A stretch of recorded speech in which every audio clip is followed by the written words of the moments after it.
আসসালামু আলাইকুম। আনারা বেগুন ভালো আছেন? চলিয়েছি আমলই সাম্বা সহকারে টুকরা টুকরা করে কাটি লইয়া লেছি। এর হরে হলুদ মাখে লইছি। আনেরা চাইয়েন আচার টাচার দিবের সময় আকাশের গালগুলো নেবার আমিয়েন তো আর কিরমু ফ্যানের নিচে দিয়ে এনে কুদ্দুর টানাই লইছি। এর হরে কড়াইতে তেল কুদ্দুরা দিছি, তেজপাতা, দারচিনি, শুকনা মরিচ, হাঁসফুরন গুঁড়া দিছি, আবার রসুন বাটা কুদ্দুরা দিছি, দিয়ে এনে ভালো করে কোয়াই লইছি। কোয়াইবের হরে দি আম ডালি দিছি। আম দিবের হরে বালা করে লাই চাই লইছি। ইয়ার হরে হলুদ দিছি, মরিচ দিছি, স্বাদ মতো লবণ দিছি।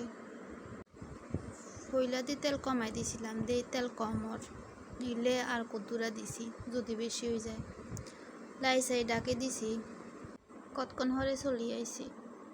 সরিষা বাটা কদ্দুরা দিছি, চিনি 1 কাপ দিছি, লাড়ি সাইডি আর হরে পাঁচফোড়নের গুঁড়া দিছি। নিয়ে রান্না করে দেখাইনি, ব্যাস কতক্ষণ হরে হয়ে গেছে।